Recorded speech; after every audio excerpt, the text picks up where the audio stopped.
Hari ini kita masuk dalam PA khusus, temanya adalah berbicara tentang baptisan Roh Kudus dan bahasa roh. Ya. Ini adalah sesuatu perdebatan yang sejak ada, kentalnya adalah sejak 1972. Di mana kelompok golongan daripada Holiness Movement, yaitu pecahan dari Metodis, mereka mulai sering berkumpul. Dan pada saat itulah terjadi satu gelombang yang mereka katakan gelombang di mana mereka berdoa diikuti dengan bahasa roh. Jadi sejak 1972 itu sampai sekarang, maka perdebatan tentang baptisan Roh Kudus, tentang kepenuhan Roh Kudus, tentang bahasa roh selalu terjadi. Jadi itulah yang menggerakkan satu holiness movement, dan akhirnya terjadilah yang disebut namanya perdebatan tentang pneumatologi. Pertanyaan kita adalah demikian. Apakah benar baptisan Roh Kudus hanya sebagai manifestasi Roh Kudus? Dan bagaimana kita bisa mengerti tentang teologi yang mengatakan orang yang sudah mengalami baptisan Roh Kudus itu akan mengalami yang disebut namanya 9 manifestasi roh. Dari 1 Korintus 12. Ada berapa? 9. Jadi ada 9 manifestasi Roh Kudus. Ya. Dan nanti kita sama-sama mendalaminya. Apakah itu benar, ya? Dan bagaimana dengan karya Roh Kudus dalam keselamatan seseorang? Nah, jadi baptisan Roh Kudus itu satu paket dengan kelahiran baru, keselamatan, atau diselamatkan dulu, baru dapatkan baptisan Roh Kudus. Nah, ini nanti kita akan pelajari. Yang kita tahu apa? Diselamatkan dulu oleh Roh Kudus, baru setelah itu dibaptis Roh Kudus. Setelah itu dipenuhi Roh Kudus. Ya kan? Nah, banyak di antara kita mungkin tidak mengerti akan prinsip ini. Saya harap malam ini kita pulang clear dan tuntas. Ya. Jangan beda-bedakan lagi sesuatu yang tidak perlu dibedakan karena Alkitab memang tidak berkata demikian. Nah, pertanyaan kita lanjut adalah, adakah bahasa roh yang sejati pada zaman ini? Nah, adakah bahasa roh yang sejati pada zaman ini? Nah, sebelum kita membahasakan semua ini, saya mengharap setiap kita ini kali ini rajin membuka Alkitab. Karena saya tahu, saudara, kalau ada orang tertentu sudah tersinggung, hatinya kurang tenang lagi, kurang dipimpin oleh Allah Roh Kudus, roh yang memimpin kita kepada kebenaran, nanti akhirnya cepat keluar daripada tempat ini. Saya mau jawabannya bukan dari mulut saya, tetapi saya mau jawabannya dari Alkitab itu sendiri, karena itu lebih penting. Ya. Nah, yang pertama adalah mengenal Roh Kudus. Roh Kudus memiliki 3 atribut. Ya, pertama, Roh Kudus itu sendiri. Kedua, roh kebenaran. Ketiga, roh penolong. Ya, penolong. Ulangi ya. Roh Kudus punya 3 atribut yang dia adalah Allah. Pertama, Roh Kudus itu sendiri memimpin kita masuk terus-menerus dalam kekudusan. Itu yang paling utama. Dan status kita diubahkan dari orang berdosa menjadi orang benar, itu juga karena pekerjaan Allah Roh Kudus pada waktu kita lahir baru. Kedua, dia adalah roh kebenaran untuk memimpin kita senantiasa mengerti kebenaran, berjalan dalam kebenaran, hidup selalu dalam kebenaran untuk pertumbuhan iman kita. Ketiga, Roh Kudus itu roh penolong. Jadi dia akan menyanggupkan kita dalam berdoa. Dia akan menyanggupkan kita mengerti kehendak Tuhan. Roh Kudus memimpin kita untuk hidup suci, untuk hidup dalam kebenaran, untuk bagaimana kita melayani Tuhan, bukan melayani diri. Pertanyaan saya, Saul dipenuhi kemarahan sampai mau membunuh. Sampai kematiannya pun dia relasi dengan roh jahat. Dia minta dipanggil roh Samuel. berarti dia berelasi dengan roh tenung. Ya, di Ulangan ini sangat dibenci oleh Tuhan. Nah, terus matinya saya tanya. Mati dalam pertobatan atau mati dalam satu penderitaan? Mati dalam kesulitan dan penderitaan. Nah, jadi dalam bagian ini, ketika ada kelompok yang mengatakan Roh Kudus dalam perjanjian lama bisa datang keluar, hati-hati. Kenapa demikian? Ingat, Yehezkiel 36 ayat 26 sampai 27, di situ Tuhan ingin memberikan satu konfirmasi perjanjian, covenant tentang pekerjaan Allah Roh Kudus, dia akan menetap dalam hati kita. Ya, Yehezkiel berapa? 36 ayat 26 sampai 27. Nah, mari kita baca. 36, 26 dan 27.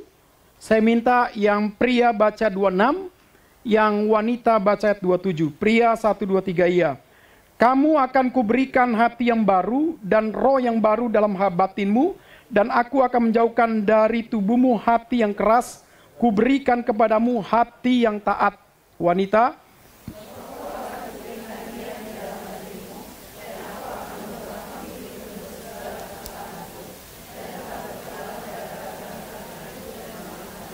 ya, puji Tuhan.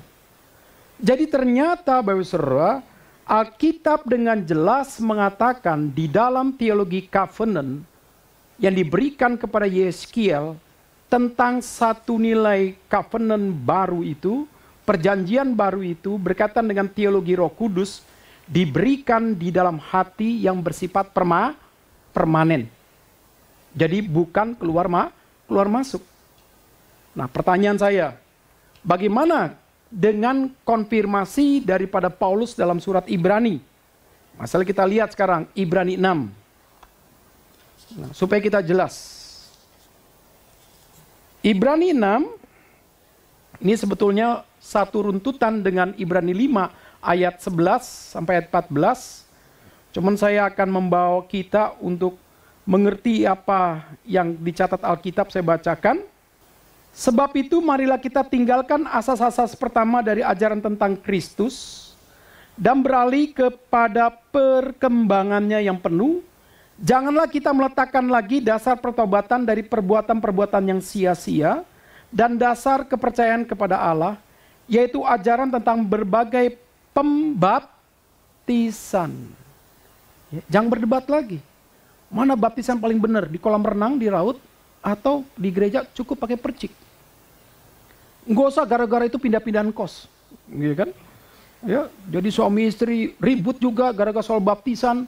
Suami setuju baptisan selem, ya, istrinya setuju baptisan ditenggelamin. Wah, ada lagi baptisan yang ditungkerepin. Ya, di Bandung dikembangkan baptisan satu paket dengan baptisan kematian. Jadi baptisan ditidurin di peti mati. Karena itulah satu tanda engkau sudah dibaptis di dalam Roh Kudus, dibaptis dalam Kristus dengan kematiannya. Jadi dengan peti. Jadi kalau Bapak Saudara belum pernah dibaptis dalam peti, hanya di kolam renang dan di laut, belum sah golongan itu. Ya kan? Jadi nggak usah berdebat lagi. Karena baptisan tidak menyelamatkan. Yang menyelamatkan adalah iman kita yang percaya Yesus itu Tuhan. Dan kita orang berdosa. Kita membutuhkan pendamaian. Kita butuh juru selamat Dia. Jangan berdebat lagi soal penumpangan tangan. Siapa yang punya iman sampai dimensi keempat, bukan dimensi ketiga. Itu katanya apapun yang engkau pegang, engkau tumpang, dan engkau lihat, itulah yang disebut aktualisasi iman. Jadi iman karena melihat. Ibrani 11 justru iman bukan karena melihat. Iman dasar sesuatu yang tidak kita lihat namun kita percaya. Bayangkan akibatnya saudara, banyak orang dikit-dikit tumpang tangan. Kenapa? Iman karena dasar melihat. Ibrani justru kita tidak melihat namun kita percaya. Nah, jadi di sini hati-hati saudara. Itu sudah salah. kebangkitan orang mati. Wah, sampai sekarang nih berdebat juga nih. Ya, ada hamba Tuhan bisa membangkitkan orang mati. Ya, ada orang yang hidup dibikin jadi mati, ini kan? Wah, hukuman kekal. Dan itulah yang akan kita perbuat jika Allah mengizinkannya. Sebab, lihat ya, ayat 4 ya. Mereka yang pernah diterangi hatinya, nah oleh siapa diterang hatinya? Roh Kudus. Ingat, fungsi Roh Kudus menginsapkan dunia dari dosa.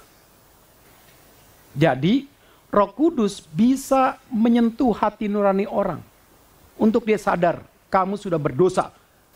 Terus dikatakan lagi di sini 4, mereka pernah diterangi hatinya dan yang pernah mengecap karunia surgawi. Wih, mengecap karunia surgawi loh.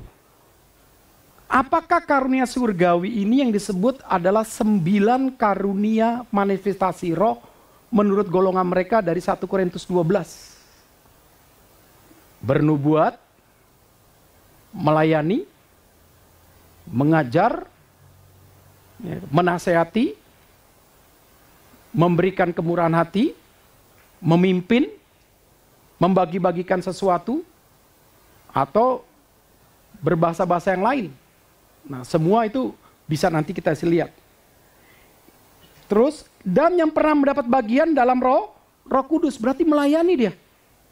Jadi pada waktu ada penginjilan, KKR, Kapin, ikut dia, ikut bagian. Kenapa? Dia bagian pengamanan. Dia bagian transportasi, tapi ikut bagian. Kenapa? Mempersiapkan semua ikut KKR kan? Atau dia pernah jadi MC. Ya.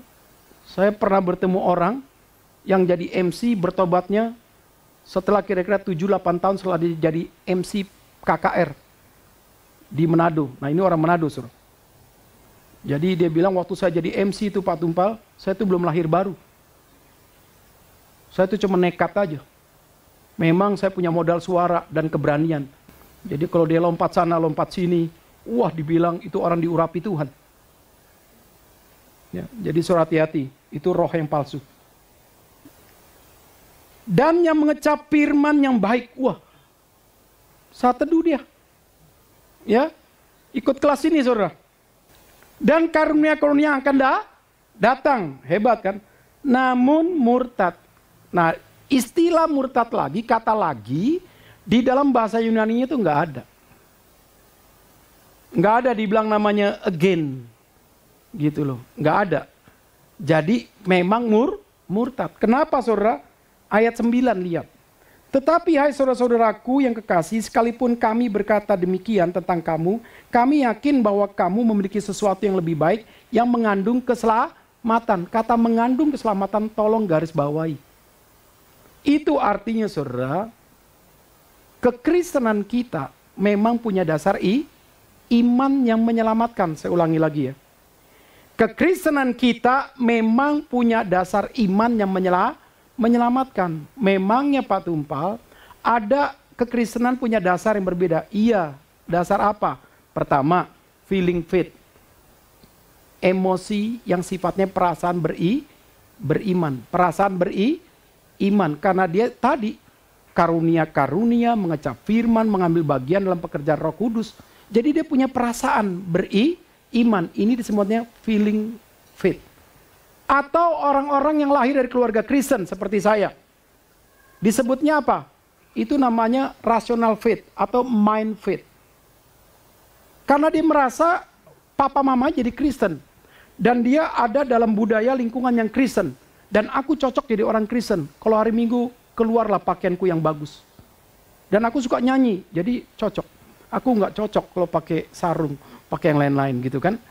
Aku cocok jadi orang Kristen. Nah, orang-orang seperti ini jangan kaget, saudara. Nanti dia seperti 1 Samuel 16 ayat 14. Waktu ada penderitaan, waktu ada kesulitan, waktu ada tantangan, waktu dapat pencobaan hidup kaya, hidup sukses, imannya apa? Hancur. Memang pada dasarnya dia jadi Kristen belum punya iman yang menyelamatkan, atau bahasa Paulus, imannya mengandung keselamatan. Nah, jadi dalam bagian ini saudara, kita paham sekali kenapa Roh Kudus dalam perjanjian lama, perjanjian baru, kerjanya tetap sama, karena Allah tidak pernah berubah. Setuju? Kita yang sering berubah. Saya tanya, apa yang tidak pernah berubah? Coba diskusi satu yang lain. Satu, Allah, setuju? Kedua, apa yang tidak pernah berubah? Coba tanya, Allah tidak pernah berubah, setuju? Kedua, apa yang tidak pernah berubah? Perubahan itu sendiri. Ya, jadi Allah tidak pernah berubah, dan perubahan itu sendiri nggak pernah berubah, karena dia selalu merubah. Jadi saudara, dalam bagian ini, Roh Kudus yang diperkenalkan oleh Alkitab, dia adalah Allah. Dia adalah pribadi ketiga dari Allah Bapa, Allah Anak, baru ketiga Allah Roh Kudus. Berarti di sini kita setuju, Roh Kudus itu bersama-sama dengan Bapa, dengan Anak ikut mencipta. Makanya dikatakan dalam Kejadian, mari kitanya apa? Mencipta. Itu berarti mari kita untuk mencipta. Kitanya itu plural. Ya, kalau saya sedikit langsung lompat ke baptisan. Baptisan itu dari kata baptizo. Ya, di dalam 1 Korintus 12 disebut baptizomen. Artinya itu kata verb, indikatif, aoris, pasif, orang pertama plural. Apa artinya saudara? Berarti baptizo itu adalah kata kerja yang memang pasif. Yang pasifnya siapa? Kita. Karena dibaptis dalam Roh Kudus, yang aktifnya siapa? Allah Tritunggal. Verb indikatif aktif, aoris, terus menerus. Berarti kalau kita memang dibaptis oleh Roh Kudus, bolehkah diulang-ulang? Ini kata perintah kerja sekali untuk selama-lamanya. Jadi orang sudah dibaptis Roh Kudus, harusnya dia tidak boleh lagi mempermainkan baptisan itu. Kenapa saudara? Dari grammar bangunannya saja, dari kata baptizo, di dalam 1 Korintus 12 memakai baptizomen. Ya. Jadi itu adalah menunjukkan sesuatu yang memang sekali dan terus menerus kita dimeteraikan oleh Roh Kudus, seperti Efesus 1 ayat 12 sampai 14. Roh Kudusnya nggak bisa kapan keluar, kapan masuk. Jadi berarti pekerjaan Roh Kudus tergantung kita. Berarti dia mut-mutan. Ngerti kan? Tergantung mute kita. Jadi kalau kita lagi nggak suci, dia pergi. Lagi kita marah, dia pergi. Lagi kita lagi rohani, dia datang lagi. Waduh, itu roh yang berbeda itu.